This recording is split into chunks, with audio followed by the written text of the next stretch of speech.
Euh, je voulais de nouveau vous remercier d'être là. Vous êtes le président du Conseil économique et social et environnemental. Je sais que le mot environnemental vous est très cher. Alors, Paul m'a un peu expliqué ce qu'est le Conseil. Vous conseillez l'Assemblée nationale, le Sénat, le Premier ministre et le gouvernement sur l'élaboration des lois et les décisions relatives à toutes les politiques publiques. C'est le Conseil composé de représentants des forces vives de la nation. Vous le dirigez depuis 2010. J'ai remarqué en tant que simple citoyen que le rapport, je ne sais pas s'il est annuel, mais je le crois, le rapport annuel du Conseil économique et social est souvent très intéressant, très critique.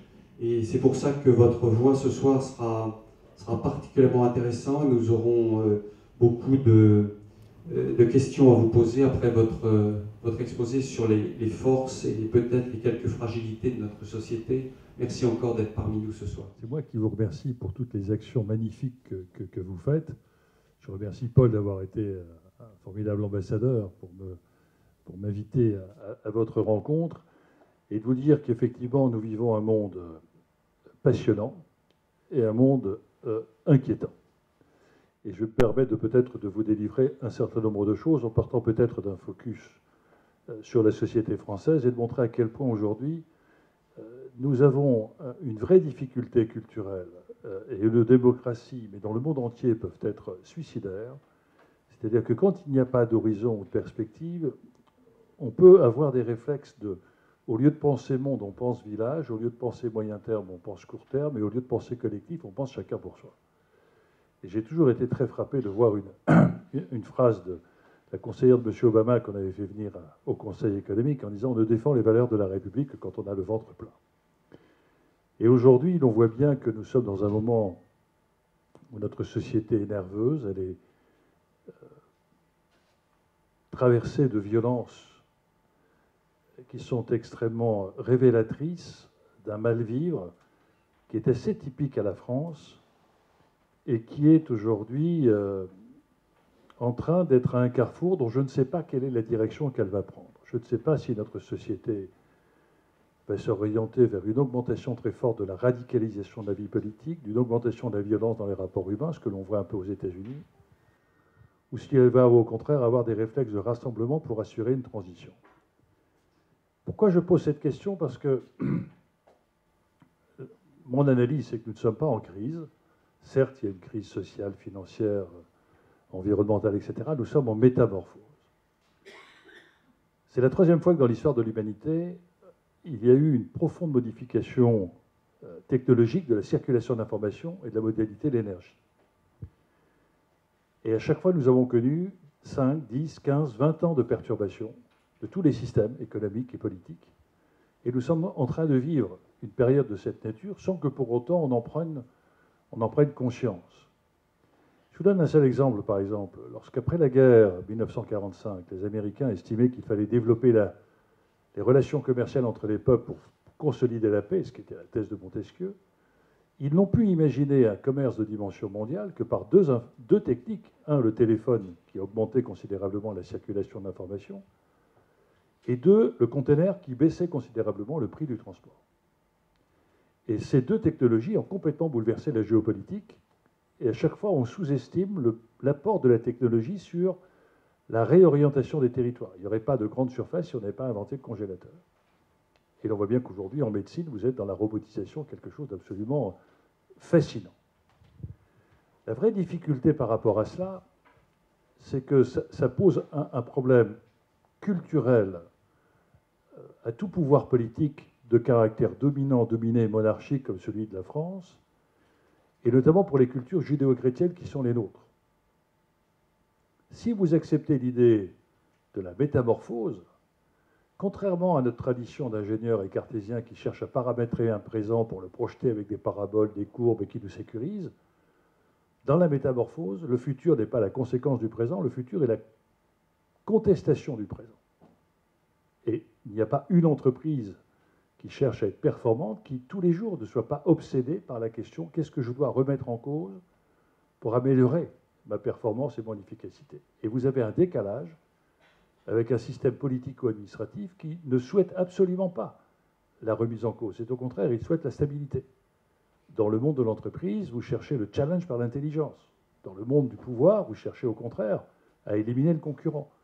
Donc l'on voit qu'il y a, paradoxalement, au moment où le numérique est en train de créer une révolution que l'on n'imagine pas, et je vous en parlerai, il y a aujourd'hui un décrochage entre un monde politique qui reste assoiffé par le pouvoir, plus les idéologies disparaissent, et plus le pouvoir ou la soif de pouvoir augmente, et nous sommes dans un moment très préoccupant, où après avoir dénoncé le burn-out de la société française, mais qui était sur l'usure psychique, nous avons vu assister en 2012-2013 un rideau qui s'est déchiré d'une réalité que les citoyens ne voulaient pas admettre.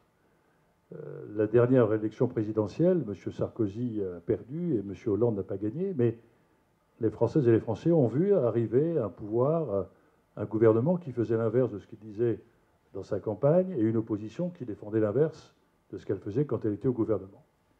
Et la brutale vérité s'est imposée à tous en disant mais on n'a plus affaire à une classe politique qui propose un idéal ou un projet de société. On a des majorités de calcul et on n'a pas des majorités de conviction, et ce qui les intéresse, c'est le pouvoir. D'autant plus que la performance économique décrochait de la performance sociale. Et puis le peu de crédibilité qu'il y avait, c'est brutalement là complètement disparu par les affaires Big Balion à droite, Thévenoud, Caluzac à gauche, etc. Et donc cette perte d'exemplarité fait qu'aujourd'hui, mon inquiétude, c'est que nos concitoyens sont en train de faire le deuil d'un système politico-administratif dont ils estiment que les acteurs sont plus en train de défendre un système qui est voué à l'échec et pour satisfaire les privilèges du pouvoir, plutôt que défendre un projet de société garantissant l'avenir de chacun. Et pourtant, mon obsession, c'est de restaurer le politique et de restaurer le syndicalisme, parce que dans Métamorphose, la conduite du changement est aussi importante que le cap du changement. Nous sommes dans des moments de tel désarroi des citoyens que dans ce cas-là, il y a trois hypothèses. La première, c'est on n'adhère plus à ce système. C'est le phénomène de l'abstention, mais pas de l'abstention par défaut, par lassitude ou par absence de citoyenneté. C'est une abstention presque de colère. Je n'adhère plus à ce système, ils ne font plus partie de mon monde, et donc je ne vais plus aller voter. L'autre système qui est en train d'apparaître à toute vitesse, c'est le système au contraire de l'expression de sa colère par un vote en choisissant Mme Le Pen pour virer le système. Et le troisième système, c'est ne croyant plus aux lois de la République, ni au système de la République qui ne m'assure plus mon ascension sociale, mon égalité des chances, etc., eh bien je pars dans une société souterraine. Si on me défiscalise mes heures supplémentaires, je vais travailler au black, si, etc., etc., etc., etc. Donc nous sommes dans un moment de très grande instabilité parce que, et j'y reviendrai un peu sur quelques slides, nos sociétés se construisent, Lévi-Strauss le disait, sur trois très grands sentiments, les espérances, les peurs et les tentations. Quand nous sommes dans les années après-guerre, de reconstruction, de croissance, quelle que soit l'alimentation par la dette ou pas, les espérances sont fortes, les progrès sont palpables, la répartition de la croissance se fait de façon assez homogène. Et dans ce cas-là, il y a une telle soif d'espérance, ce que l'on voit dans les pays émergents, ce que l'on voit en Chine, ce que l'on voit dans les pays, qu'il y a un enthousiasme collectif, qu'il y a un enthousiasme individuel, et qu'à l'évidence, dans ce cas-là, les forces espérances sont telles que les peurs sont minimes et que la tentation de quitter le système sont fortes, sont faibles. Quand nous sommes dans cette situation un peu d'interrogation, où l'avenir n'apparaît pas comme une espérance, mais comme une survie, où la métamorphose, c'est-à-dire les bienfaits du futur, ne paraissent pas plus supérieurs à la perte du présent, à ce moment-là, les peurs sont importantes et il y a une place ouverte à celles et ceux qui gèrent les peurs. Et la rumeur l'emporte sur la vérité, et l'on voit bien aujourd'hui tous les débats scientifiques sur les nanotechnologies, sur le gaz de schiste, etc., sont quasiment tués dans l'œuf dès le départ, parce qu'on préfère entendre une vérité qui calme mes peurs plutôt qu'une vérité scientifique appuyée par des experts. Et donc nous sommes dans un monde où les peurs sont extrêmement irrationnelles. Et en même temps, la tentation de quitter le système est forte, soit en partant à l'étranger, soit en partant dans les économies souterraines. Et donc, on voit bien que c'est tout à fait intéressant de voir que ces énergies, pour moi, sont capables d'être des énergies positives si on retrouve un chemin d'espérance collective. Et puis le troisième élément, qui est probablement le plus compliqué, le plus difficile, pour des schémas comme les nôtres, c'est que nous avons été complètement imprégnés d'une culture dominant-dominée. C'était vrai sur le plan des religions, c'était vrai sur le plan du pouvoir monarchique ou républicain, alors que ce système de dominant-dominé, par l'économie numérique qui fait émerger l'individu partout dans le monde, est en train de complètement inverser le rapport du collectif à l'individu, et que partout dans le monde, le poids du collectif dans sa créativité, dans son inventivité, est en train d'émerger, ce qui veut dire que partout dans le monde, avec je ne sais pas combien de morts ni combien de temps il faudra, mais le marché s'imposera et la démocratie s'imposera. Sauf si la démocratie n'est pas capable de conjuguer progrès économique et progrès social. Ce qui fait que d'ailleurs aujourd'hui, le progrès économique est alimenté uniquement par le capitalisme qui a perdu son adversaire, le communisme qui le régulait et qui est en train de dominer ses maîtres, a besoin d'une régulation mondiale, sinon il peut y avoir des retournements d'autodestruction par rapport à un système qui augmenterait les inégalités au point que ça créerait des tensions. Je reviendrai tout à l'heure sur un certain nombre de slides. Donc nous sommes dans un moment où cette culture dominant-dominée doit totalement disparaître. Le meilleur homme politique, et je ne fais pas de prosélytisme, qui a compris cela, c'est le pape. Le pape a dit, vous ne me mettez pas au sommet, je suis au milieu. Et ce qui m'intéresse, ce n'est pas ceux qui vont à la messe, c'est ceux qui n'y vont pas. Aujourd'hui, les politiques veulent encore être à la tête d'un État qui contrôle. Or, dans une société horizontale, on ne contrôle pas, on régule. Dans une société horizontale, on n'est pas au-dessus, on est au cœur, au manage. Dans une société horizontale, les Français ont un défaut majeur dans le monde entier.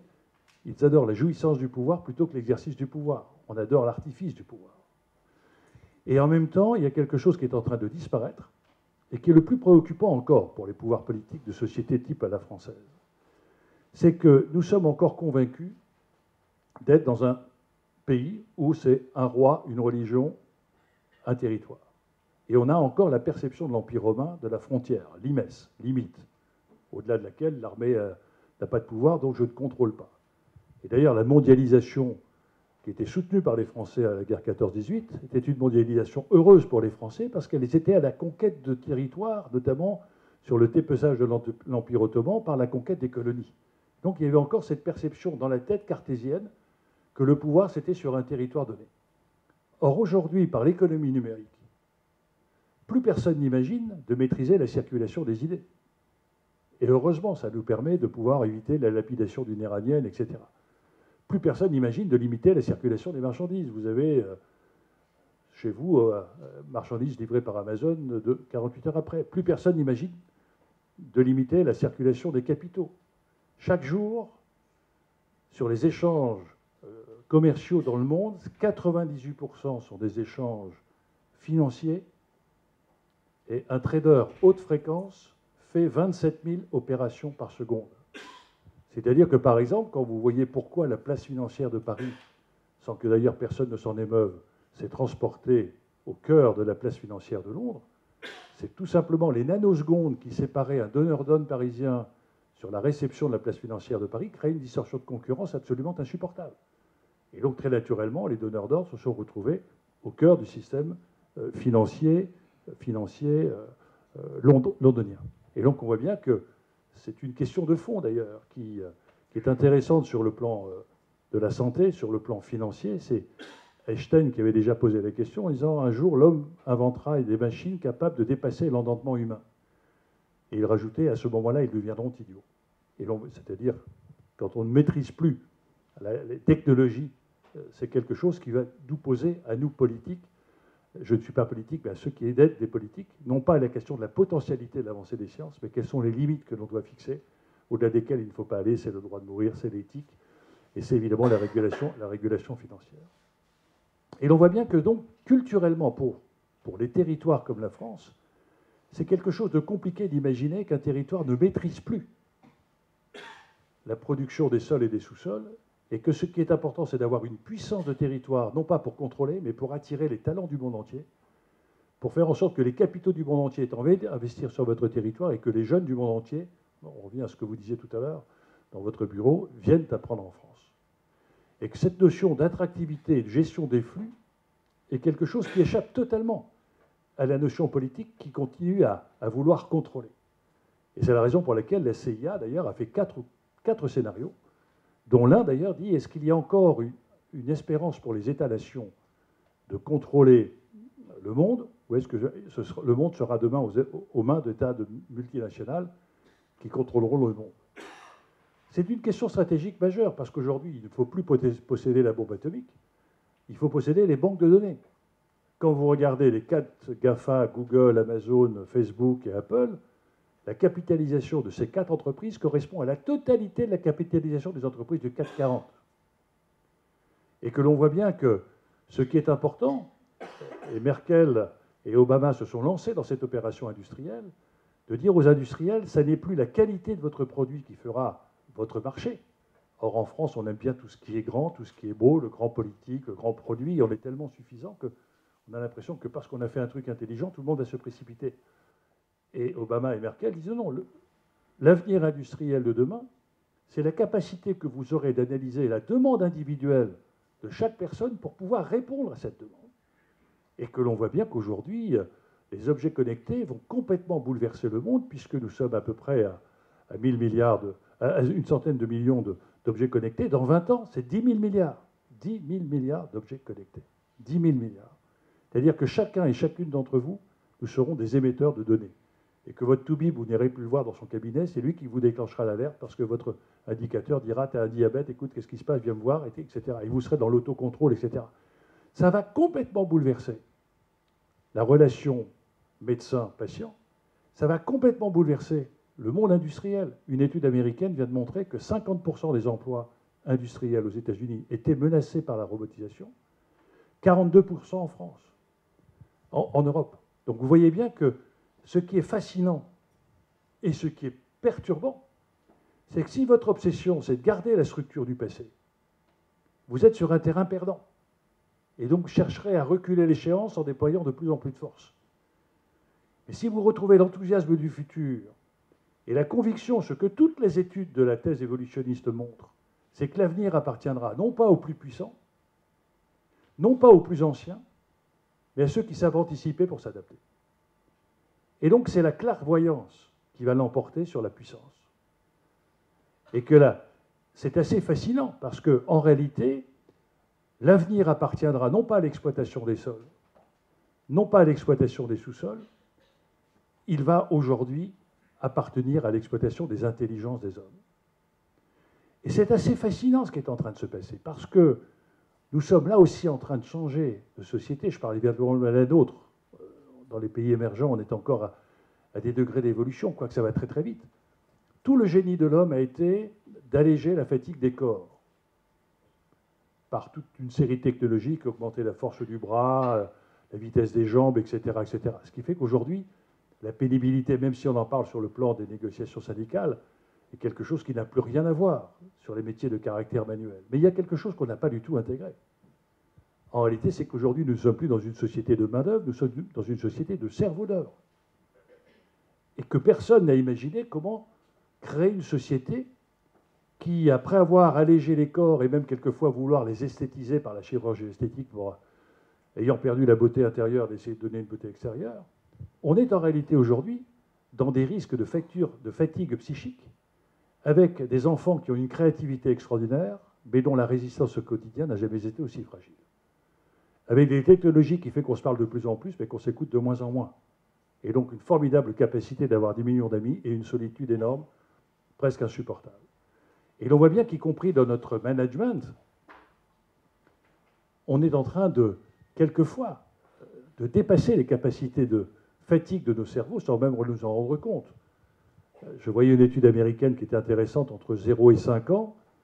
On place souvent nos enfants devant la télévision et on s'aperçoit que, eh bien, un certain lobe du cerveau, les cerveaux de nos enfants seront totalement différents puisque les zones de cerveau seront complètement excité, mais d'une façon différente de la nôtre, mais que la transmission orale qui éveillait la conscience de la pensée de l'autre, la transmission écrite qui permettait d'exprimer votre pensée, fait que quand on est très jeune, la captation de l'image, comme disent les Freudiens, la captation de l'identité primaire, fait que probablement il y a une relation avec cela et le développement des anorexies, des suicides précoces ou des hyperactifs.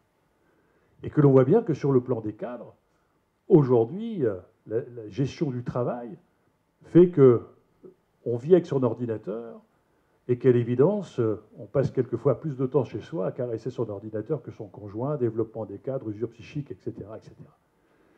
Et on a là aussi des évolutions très, très préoccupantes sur lesquelles on n'a pas du tout intégré le fait que le mal-vivre dans lequel nous sommes fait que nous avons là aussi des révolutions culturelles majeures. C'est que l'accès à la connaissance, qui est l'omnubilation du système éducatif français, qui reste caché derrière une hypocrisie d'égalité des chances, alors qu'en fin de compte, ça n'a jamais été aussi illégal, fait que l'école continue à vouloir transférer des connaissances, alors qu'aujourd'hui, ce n'est pas le transfert des connaissances qui est important, c'est que dans l'amas de connaissances, si l'on veut éviter à nos enfants de vivre un esclavage moderne, c'est d'éveiller leur conscience et le sens critique. Comment accepterait-il de remettre en cause une information, alors que là, on veut être soumis au professeur, toujours dans une relation dominant-dominé. On veut avoir une pensée uniforme, parce que la France confond l'unité et l'uniformité, alors que c'est l'unité et la diversité. Et l'on voit bien que cette obsession de valoriser les échecs fait que dans tout votre parcours scolaire, on vous met devant un résultat et un travail personnel, quand tout votre parcours professionnel sera un travail collectif, un travail d'objectif. Et que dans un moment où la créativité et l'inventivité donnent une puissance extraordinaire à la France, puisque la force de l'Allemagne, c'est l'obsession du process, le collectif. La force de l'Angleterre, c'est l'obsession du résultat. La force de la France, c'est sa créativité et son inventivité. Et en réalité, tout est fait pour écraser votre inventivité et votre créativité. À l'école, on vous met devant vos échecs et non pas devant vos talents. Dans le management, on a souvent un talent par la supériorité. Et quand on est directeur, on a l'impression d'être supérieur au sous-directeur et on fait sentir à l'inférieur le poids de son infériorité. Et l'on voit bien qu'on a du mal à être challengé par la compétence parce qu'on estime que la compétence est un concurrent. Alors que le travail collaboratif est absolument nécessaire. J'ai encore en tête, on avait reçu une 50aine de jeunes qui sont parmi les 10 grands dirigeants des groupes les plus importants, notamment un groupe pétrolier. 3 jeunes Français me disaient, nous nous sommes retrouvés aux États-Unis. Nous avons été réunis dans une salle, nous étions 100 jeunes du monde entier. On nous a distribué 100 feuilles d'un groupe pétrolier, des analyses financières, et on nous a dit rendez-nous une copie pour que dans 3 heures, on puisse présenter les comptes aux actionnaires. Ils m'ont dit, on a vu immédiatement les Singapouriens, les Américains, les Anglo-Saxons. Ils se sont immédiatement mis en groupe pour dire comment on établit la commande qui nous a été faite. Et ils ont dit, nous les Français, on s'est retrouvés à 3 en disant, qu'est-ce qu'on fait ensemble? Donc on est dans un moment où le choc culturel en France doit être engagé. Et c'est probablement là le déficit qu'il y a entre une classe politique que je ne reproche pas, je ne critique pas, parce qu'elle est campée sur des idéologies qui ont disparu, sur un pouvoir qui est en train de partir, et il y a une conviction qui est la mienne, c'est que la force des territoires compensera la faiblesse des États et que les énergies citoyennes compenseront la faiblesse des appareils politiques. Parce qu'il y a une créativité, une inventivité absolument extraordinaire sur le terrain. Je ne cesse d'en voir avec des start-up. La France est un des pays de créativité de start-up, le number one en Europe. Mais quand vous apportez toutes ces énergies locales à l'échelon national, vous arrivez à un pessimisme national. Alors je me suis permis simplement de vous livrer un certain nombre de slides. Alors pardonnez-moi, c'est peut-être un peu en vrai que je n'ai pas trop eu le temps de vérifier, pour vous montrer que nous sommes dans un monde totalement fascinant, où les données en très peu de temps vont changer à toute vitesse la carte du monde, dans tous les pays du monde. Les 3 sujets politiques que l'on voit débattre, c'est la localisation des ressources et la production de valeur ajoutée, ce qu'on appelle la chaîne de valeur. C'est-à-dire qu'aujourd'hui, l'économie, c'est décrocher des territoires, et la finance, c'est décrocher l'économie. C'est-à-dire qu'on le voit bien, Google, puisque vous en parliez, vient en France et paye ses impôts ailleurs. On voit bien que d'ailleurs cette notion de valeur ajoutée, j'y reviendrai tout à l'heure, c'est qu'aujourd'hui, celui qui investit dans les hôtels gagne moins d'argent que le site Booking qui vous prend 17% de la nuit d'hôtel. Donc on voit bien que la réflexion sur la chaîne de valeur est un élément important parce qu'à l'échelon du monde et de la régulation mondiale, ce n'est pas à vous que je vais apprendre ça, on voit bien les pays qui sont en développement, les pays qui brutalement voit disparaître une économie. Ça a été le cas de notre Europe. Mais en même temps, il faut savoir que, on y reviendra tout à l'heure, la délocalisation a coûté moins d'emplois que la robotisation. Le deuxième élément dont personne ne prend compte, c'est là le choc démographique. C'est ce que j'appelle le choc générationnel. Mais si je prends ça, par exemple, sur le plan politique, nous avons tous applaudi dès demain, la Grèce a voté pour l'Europe, la Constitution européenne. Si on analyse ça, c'est les plus de 55 ans qui ont voté pour la Constitution européenne, les moins de 55 ans ont voté contre. Et si l'on ne retrouve pas une espérance dans le pacte collectif, qui est le modèle de société à la française, où quelle que soit votre richesse, vous êtes pris en charge lorsque vous êtes malade, ou si vous êtes en perte d'emploi, on vous prend en charge, nous risquons de voir apparaître des conflits générationnels où les jeunes diront pourquoi je financerai une retraite que je ne vais pas toucher, et si ça continue, pourquoi les bien portants contre les malades, les chômeurs contre les travailleurs, etc. etc. Donc on voit bien qu'au travers de débats politiques, il ne faut jamais oublier que c'est un choix de société. Et que ce qui était construit après-guerre sur une industrie de masse avec un pacte de solidarité pour faire en sorte que le génie individuel puisse être sécurisé par un pacte collectif qui sécurise votre parcours dans les moments difficiles, c'est probablement un des enjeux politiques les plus lourds au monde et qui, paradoxalement, vu sur un plan uniquement budgétaire, est en train de perdre l'essentiel, c'est que la politique, c'est d'abord et avant tout l'art de faire cohabiter les hommes sur un territoire avec des pactes collectifs. Et puis le troisième élément, c'est que le XXIe siècle, c'est le siècle de la mobilité. Ça veut donc dire que c'est le siècle de l'altérité. Si je prends un seul chiffre, l'Europe a besoin de 50 millions de populations étrangères pour équilibrer sa population active. Donc nos enfants ou vous-même, vous allez vivre avec des hommes et des femmes qui de plus en plus auront des cultures, des philosophies, des couleurs, des comportements, des habitudes différentes. Or, l'on voit bien que la classe politique est en train de déchirer le tissu social sur le rejet de la différence et le rejet de l'autre, quand, à l'évidence, l'avenir appartiendra sur comment faire vivre ensemble des hommes et des femmes sur un même territoire d'une diversité culturelle, philosophique et religieuse. Et c'est un sujet lourd qui n'arrive pas à être traité sur l'immigration, sur l'intégration, sur l'assimilation, et sur le fait que la France est un pays de normes, un pays d'ingénieurs, un pays de cartésiens, qui met tout le monde dans des cases, et qui n'a pas compris qu'aujourd'hui, ce n'est pas l'égalité des chances qu'il faut prôner, c'est l'égalité des parcours. Et que quand vous avez moins de 5 ans chômeur, vous êtes avec une mission locale, à plus de 25 ans, vous êtes à Pôle emploi, vous êtes toujours chômeur. Quand vous êtes handicapé, à moins de 60 ans, vous êtes handicapé, à plus de 60 ans, vous êtes personne âgée, vous êtes toujours handicapé. Et que là, l'étranger, il est papier, sans papier, etc., etc., etc. Et là, on a un vrai problème de choc identitaire qui, à mon avis, est probablement l'aspect politique le plus compliqué, puisque au XIXe siècle, au XXe siècle, la théorie scientifique, et qui donc était imposée dans les esprits de tous, elle a disparu fort heureusement, c'était la différence des races. Et derrière, la thèse de la supériorité des races. Et ça nous a amené très naturellement le nazisme et l'extrémisme. Nous avons vu disparaître ces théories, mais maintenant, ce que je vois réapparaître, c'est les différences religieuses et les différences des identités socio-spatiales. Et ma conviction, c'est que la lutte des identités est en train de remplacer la lutte des classes. Je reviendrai tout à l'heure par l'évolution de la stratification. Et la lutte des identités est un mur redoutable, d'autant plus que nous sommes aujourd'hui en train de perdre quelquefois le sens de l'altérité. Et lorsqu'une société perd le sens de l'altérité, c'est bien plus grave que la violence entre les classes. Parce que l'autre, c'est celui qui vous enrichit. Si vous niez cette différence, si vous niez la valorisation de la différence, vous la stigmatisez et vous écrasez l'individu.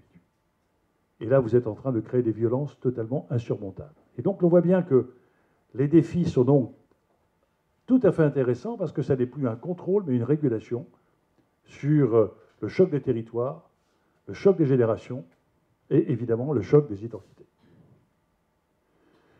Autre élément pour les Français, c'est que quand vous regardez cette carte, toutes les locomotives de croissance dans les 20 ans qui viennent sont toutes en dehors de l'Europe. Toutes. États-Unis, Chine, etc., etc. Ça veut dire que tous les pays qui se sont tournés vers l'exportation ont un avantage. La France est tournée sur plutôt la consommation. Je vous ai mis ça pour vous montrer à quel point c'est fascinant ce qui est en train de se passer. Dans les 20 ans qui viennent, 20 ans, la Banque mondiale a indiqué qu'on vous classait dans les classes moyennes lorsque vous gagnez entre 10 et 100 $ par jour. Et elle nous indique qu'il va y avoir 1,740 millions, 1 milliard 740 millions de plus en Asie-Pacifique. On va passer ici, vous voyez, une centaine de millions de plus en Europe. Et aux États-Unis, on va quasiment avoir la même chose. C'est-à-dire que les 1,5 milliard de plus vont quasiment tous se trouver en Asie-Pacifique. Alors vous allez me dire, ça veut dire quoi ça? Ça veut dire tout simplement que le centre de consommation du monde se déplace, mais que si vous prenez un seul exemple sur ce 1,5 milliard, vous prenez 10%, 150 millions, de personnes qui décident d'aller faire du tourisme en France, eh bien, en réalité, vous doublez par 3 le nombre de touristes en France. Nous n'y sommes pas préparés. J'évoquais avec votre président, le docteur, si nous avons une réflexion sur non pas le coût de la santé, mais l'économie de la santé. Il y a 1,5 milliard qui vont chercher à acquérir une santé, un luxe, un confort, parce qu'ils auront les moyens de le faire. Donc on voit bien qu'aujourd'hui, avoir une lecture purement court terme de son village passe à côté d'une formidable capacité d'analyser une offre à construire par rapport à ce 1,5 milliard de personnes qui, en Asie-Pacifique, auront la capacité de venir faire du tourisme dans le monde entier ou de se faire soigner dans le monde entier. Et donc ça change complètement le regard politique. Je vous ai mis ça, là aussi c'est sur la construction des territoires. Quand vous regardez ici, en 2025, les 100 plus grandes villes vont capter 35% du PIB mondial. Et on voit bien cette courbe. Ça veut dire que le monde est en train de devenir un monde urbain. Et au-delà du monde urbain, un monde métropolitain. Parce que c'est dans les pôles métropolitains que vont pouvoir se concilier le monde de l'université, le monde de la finance, le monde politique, le monde de la recherche. Et donc ce fait métropolitain pose un vrai problème de socialisation.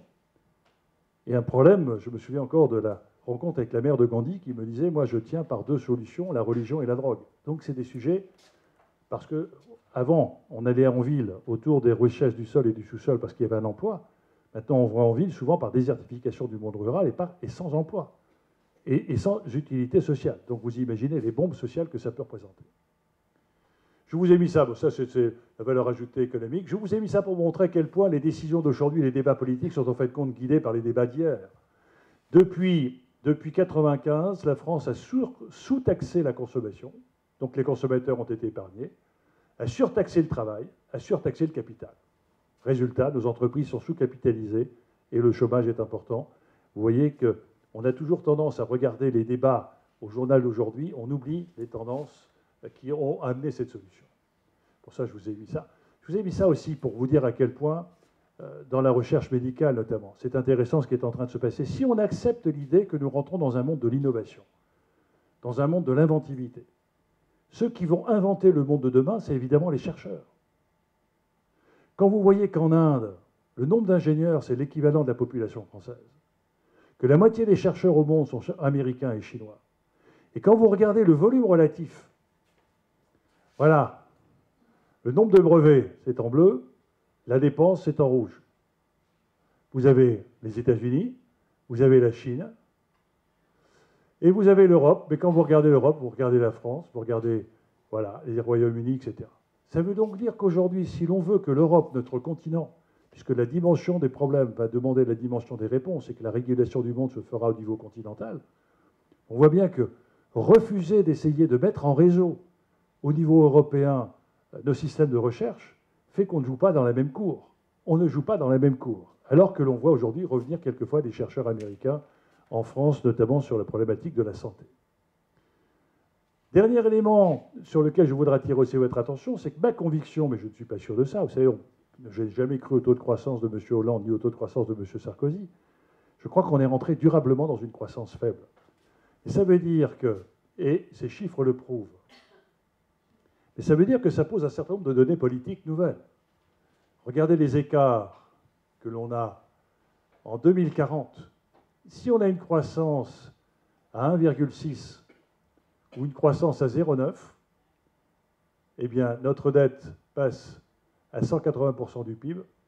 Ça veut dire qu'aujourd'hui, on voit bien que la mécanique sur la croissance, s'il n'y a pas de correction sur les financements des politiques publiques qui vous concernent, de la santé et de la retraite, il y a un sujet. Et c'est là où Mon utopie, je la verrai peut-être un jour ou pas, je souhaiterais qu'avec cette instabilité qu'apporte le quinquennat, qui fait qu'à chaque alternance, ceux qui arrivent au pouvoir ont l'obsession d'essayer de défaire ce que les autres ont fait, il serait peut-être temps d'avoir des chantiers républicains, de l'opposition, de la majorité, des salariés, des patrons, pour essayer de dire qu'est-ce qu'il doit stabiliser un nouveau contrat social, quelle doit être la nature des dépenses en matière de santé, la nature des recettes. Est-ce que si c'est la solidarité nationale, c'est basé sur la CSG? Si c'est la retraite, c'est le travail. Parce que bien évidemment, si on corrige année après année, on risque d'avoir des impasses assez redoutables. Autre impasse redoutable, et je le dis parce que, par exemple, vous allez dire la croissance, mais à 4 points de croissance, vous doublez votre pouvoir d'achat en 20 ans. À 1 point de croissance, ce que je crois, vous doublez votre pouvoir d'achat en 70 ans. Ça veut dire que vous avez 3 sujets. À 1%, on ne crée pas le nombre de chômeurs. Si les robots ensuite arrivent, si on est dans une société sans travail, quelle est la place que l'on donne à l'utilité, à la dignité des hommes qui se sentiront... On a donc un nouveau comportement à avoir par rapport à cette disparition d'activité économique. On a un autre regard sur la précarité. Et bien évidemment, on a un autre regard sur la propriété. Parce que nos jeunes générations ne pourront plus faire comme les nôtres, acquérir. Donc ils vont partager, ils vont louer. Donc on va rentrer dans une société qui intéresse la médecine, non plus de la performance, mais de l'épanouissement, non plus de l'acquisition, mais du partage, covoiturage, etc., etc., et non pas celle du bien, mais celle du lien, dans une société qui est aujourd'hui en train de créer des parcours de rupture affective, géographique, professionnelle, etc., etc. Mais il y a une autre rupture qui est encore plus redoutable, c'est cette rupture-là. C'est-à-dire que l'on voit bien que jusque dans les années 80, la productivité était accompagnée d'une augmentation à peu près équivalente des salaires. Or, dans les années 80, il y a une rupture, et l'on voit bien que si la productivité est multipliée par 2, eh bien, les salaires médians ont augmenté par 8. Et donc, il y a un écart entre la richesse produite et l'évolution des revenus. Et j'attire votre attention que M. Obama, lors de son discours à l'Union, a dit « Mais est-ce que le rêve américain est encore accessible pour tous ?» Et M. Bernanke, de la Banque fédérale, l'ancien, a dit « Mais est-ce que nous ne risquons pas la dislocation sociale ?» Et quand j'ai ramené cela à la société française, c'était très intéressant de voir que, après la guerre, jusque dans les années 80, la totalité de la croissance était répartie, ça ce sont les déciles. 0 à 20%, ce sont les revenus les plus bas, 5%, ce sont les revenus les plus élevés. Vous voyez que la croissance se retrouve répartie de façon à peu près homogène. Et donc, bien évidemment, tout le monde adhère à la croissance économique, parce que tout le monde y retrouve ses petits. Brutalement, 80, déconnexion de l'épargne. Forcément, ceux qui ont de la rente, et ce n'est pas du tout une critique sur le capital, hein, pas du tout, c'est une mécanique. Eh bien, on voit que les 5% des revenus les plus élevés voient leurs revenus augmenter et les revenus les plus bas baissent. Et que la défaite de M. Obama a été soulignée, certes, parce qu'il était en élection partielle, mais surtout parce que les salariés américains ont dit 1% des Américains ont capté 90% de la richesse américaine et nos salaires évoluent moins vite que notre capacité de vivre.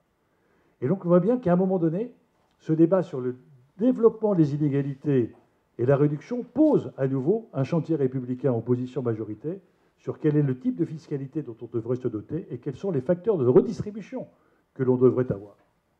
D'autant plus que, autre facteur d'instabilité politique, dans les phénomènes de croissance que j'évoquais tout à l'heure, forcément, les classes populaires, donc on était classés globalement ouvriers, classe moyenne et classe aisée.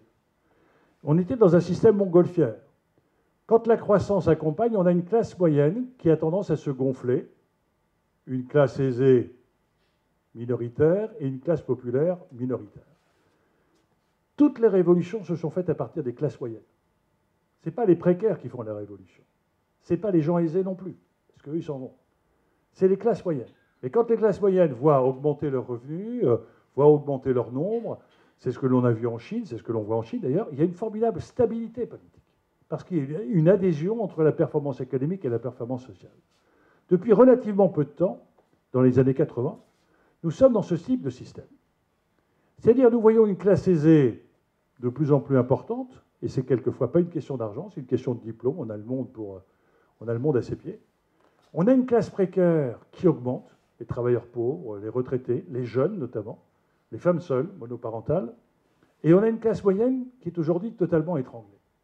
Et donc on est dans une instabilité politique lourde, parce que bien évidemment, les précaires qui souffrent, c'est difficile d'être pauvre dans un pays riche, trouvent un écho extraordinaire dans celles et ceux qui épousent leur souffrance, Madame Le Pen.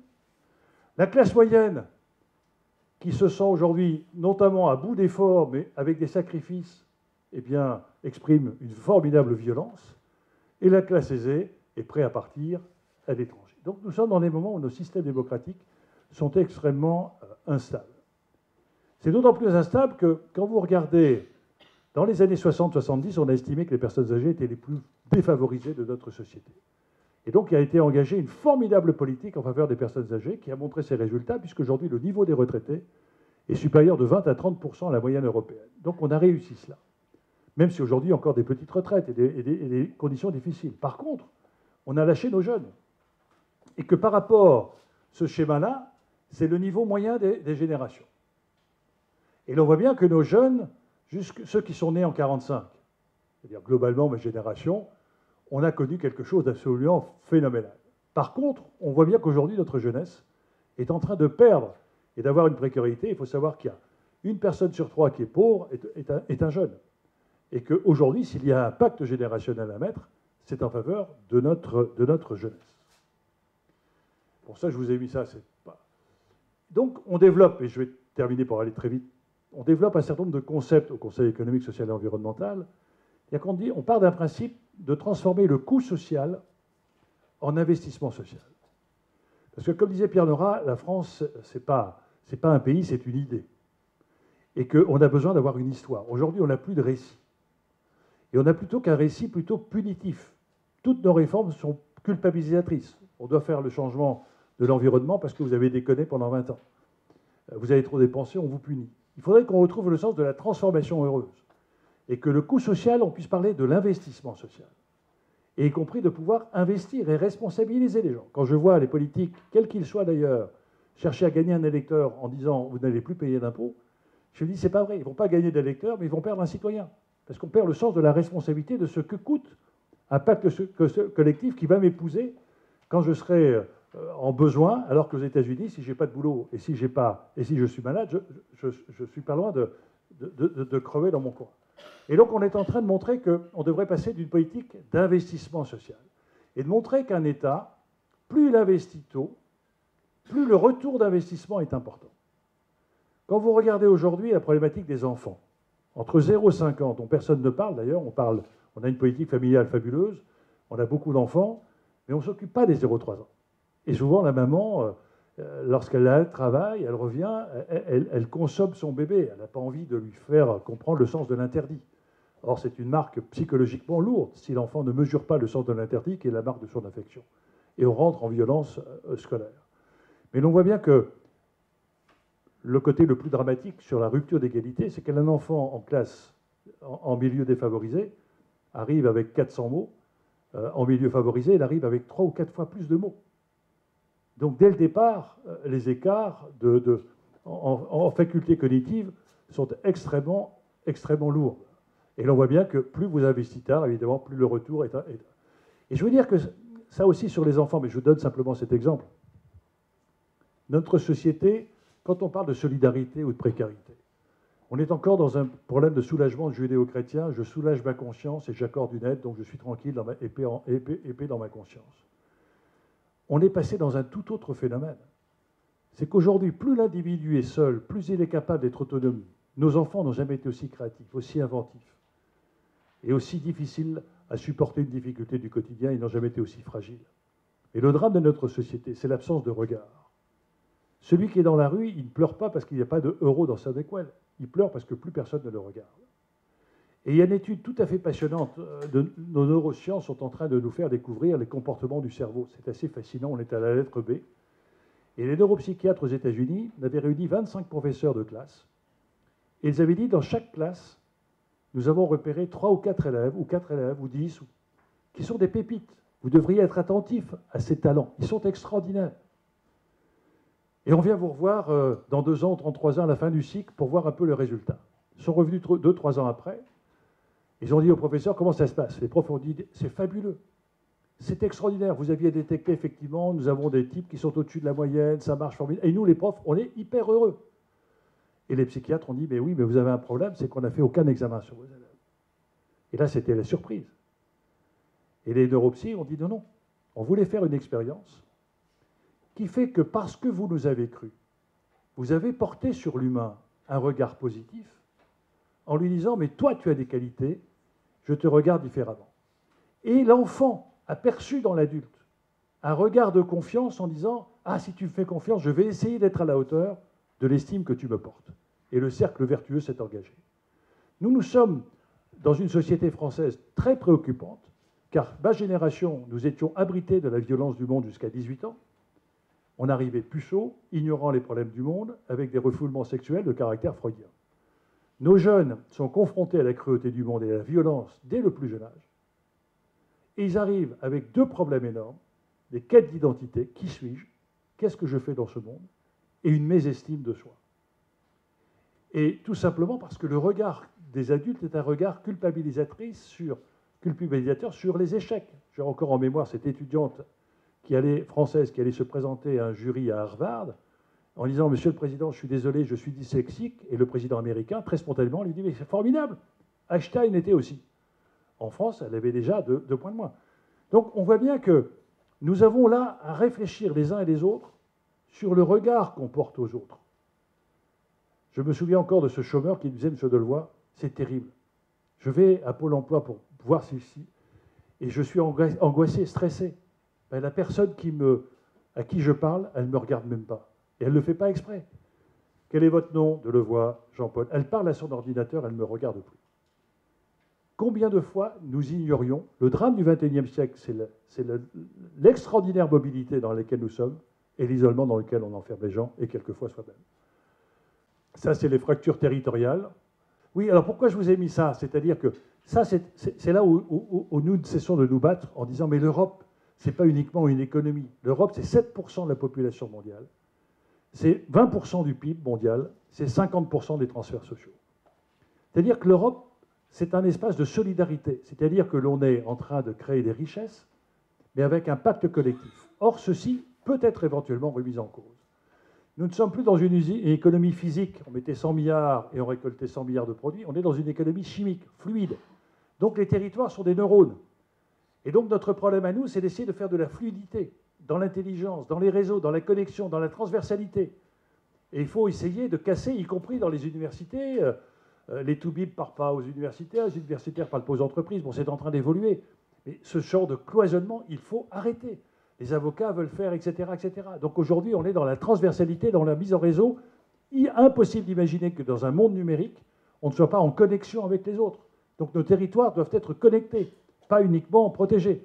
Et l'on voit que c'est assez fabuleux. Et ce qui est intéressant, c'est que l'homme économique est mondial et l'homme social est local. Ça veut donc dire qu'il faut en même temps avoir l'habitude de rompre. À 14 ans, on peut être sur YouTube et être une vedette internationale, et à 90 ans, être investisseur dans une entreprise. Mais en même temps, on a besoin d'affectivité, on a besoin de proximité, on a besoin de solidarité, on a besoin de liens. Donc retrouver des lieux de dialogue, des lieux d'écoute, des lieux de partage. Et ce n'est pas tellement l'argent qu'on attend, c'est le sens, c'est le regard de l'autre. Et l'on voit bien que l'on va voir, j'espère, dans nos territoires, se développer de plus en plus une évolution de la philosophie européenne. Nous, on a été construits par Descartes. Je suis, donc je pense. Donc c'est l'être qui est important. Et ça nous pose des tas de problèmes de positionnement, de hiérarchisation sociale. Le monde de demain, ce sera une philosophie confuséenne. Le vivre. Comment bien vivre? Et en termes de politique, on ne sera plus bonapartiste. C'est-à-dire, je traverse le pont d'Arcole, je détruis l'adversaire, je suis à moitié mort, mais mon honneur est sauf. C'est la philosophie, là aussi confuséenne, c'est quelle est la condition dans laquelle je dois mettre mon armée pour que chaque soldat soit convaincu qu'il va gagner. Et à ce moment-là, les lâches deviendront braves. S'ils sont convaincus qu'ils vont perdre, les braves deviennent lâches. C'est ce qui se passe un peu dans nos pays, où on pense que la splendeur du passé allait garantir la splendeur de notre avenir, et qu'aujourd'hui on découvre avec brutalité que l'avenir n'est pas garanti. Donc on est en train de survaloriser le présent, tout de suite, parce que l'on est en train de perdre la racine de son passé, avec une instabilité terrible, et on ne croit pas à l'avenir. Donc on est dans un moment tout à fait passionnant, où le monde politique, ce n'est pas de gérer l'obéissance, l'uniformité, c'est de valoriser les talents, et de faire en sorte d'offrir un conditionnement psychologique de croire en soi, et là, le Français est capable de renverser des montagnes. Voilà, c'est la raison pour laquelle nous avons créé le Printemps de l'optimisme, la France des solutions, les zèbres, montrer tout ce qui bouge à toute vitesse. Il faut faire confiance à la jeunesse, il faut donner le droit à l'erreur, il faut inventer. Alors qu'aujourd'hui, notre administration est en train de en permanence de vous expliquer pourquoi on ne peut pas faire. Il faut qu'on transforme cet état d'esprit pour dire comment on peut faire, comment on vous accompagne, le droit à l'erreur, le droit à l'inventivité. Et je crois beaucoup à la capacité de la France de sortir de cela. C'est d'autant plus important que quand notre société est déboussolée, ce qui est le cas, et qu'elle a l'impression que l'impuissance des décideurs est réelle, c'est vrai pour une entreprise, c'est vrai pour une famille, c'est vrai pour une nation, alors les sentiments deviennent des ressentiments. Et la colère qui est en train de monter, c'est cela. Et c'est quelque chose sur lequel on doit être absolument attentif. On voit bien que si je ne crois plus... oui, alors je vous en ai parlé, ça je vous ai parlé aussi, pardonnez-moi, je suis un peu confus, mais voilà ce que je vous disais tout à l'heure sur les espérances, les peurs et les humiliations. Vous voyez, ça c'était les pays émergents. Forte espérance, il n'y a pas de peur, il n'y a pas de tentation. Nous actuellement, il n'y a plus d'espérance, donc les peurs sont importantes et la tentation de quitter le système est forte. Il suffit simplement qu'on retrouve ça, ce schéma d'espérance. Et donc ce n'est pas compliqué. C'est comment reconstruire une espérance individuelle qui peut nourrir une espérance collective. Ça passe par les profs qui donnent confiance aux gamins, d'avoir confiance en soi. Par les parents qui peuvent éventuellement avoir confiance dans la société qui va leur offrir une place d'utilité sociale, même si ce n'est pas un boulot. Et par les politiques qui montreront que par leur proximité, ils offrent un projet de société et non pas une conquête de pouvoir. Et donc on voit bien qu'en très peu de temps, comme c'est beaucoup de psychologie, ça peut changer à toute vitesse. Du moins, je l'espère. Oui, alors ça, je vous ai montré la radicalisation de la vie politique. Pardonnez-moi, ça c'est un tableau que peut-être Paul connaît ça. C'est le problème des Américains. Ça, c'était l'écart qu'il y avait de compréhension et de tolérance entre les républicains et les démocrates. Donc, ils pouvaient parler et quelquefois, les votes pouvaient changer de limite. Ce que l'on constate aujourd'hui, c'est qu'il est impossible d'inviter à la même table un républicain et un démocrate. La tension politique est telle, les clivages sont tels qu'il y a une intolérance et qu'on ne se parle plus. Et donc, moi, je souhaiterais qu'on évite que la société française bascule dans cet espace. Elle est encore ici, aujourd'hui, à cet espace-là, mais malheureusement, tout est possible et tous les chemins sont possibles. Voilà, c'est simplement quelque chose auquel je crois beaucoup. Cette phrase de Teilhard de Chardin, j'ai été élevé chez les jésuites, pardonnez-moi, c'est que l'avenir appartient à celles et ceux qui offrent aux générations futures les raisons d'espérer. Et si on donne aux jeunes les moyens d'espérer, eh bien, je peux vous dire qu'ils peuvent faire des choses absolument fabuleuses. Et ça, je l'ai pris sur un tag, dans un quartier complètement ravagé par la douleur sociale, etc. Parce que c'est des sujets, ce que j'aime beaucoup, c'est de voir les richesses qu'il y a dans les coins les plus difficiles. Vous n'imaginez pas les richesses qu'il y a dans le Bronx, à Manchester, et y compris ici dans des quartiers que l'on dit défavorisés. Quand vous allez à la rencontre, même dans les cas, vous avez une créativité absolument extraordinaire. Et là, il y avait un tag absolument incroyable. Une société qui abolit toute aventure fait de l'abolition de cette société la dernière aventure possible. Et donc je crois qu'aujourd'hui, on est dans un moment incroyable. Quand vous allez apporter un regard, une espérance avec la chaîne de l'espoir, vous n'apportez pas uniquement qu'une guérison. Vous n'apportez pas uniquement que le soulagement et le transfert de votre savoir-faire. Vous n'imaginez pas la pépite que vous apportez dans un peuple qui a quelquefois du mal à croire en lui-même parce qu'il est sous l'avalanche des bombes, etc., etc., etc. Et donc, je trouve que dans cette société humaine, à chaque fois qu'on apporte une étincelle, eh bien, la personne vous le rend 1000 fois. Et que, comme le disent nos amis musulmans, la main qui donne est souvent plus riche que la main qui reçoit. Merci.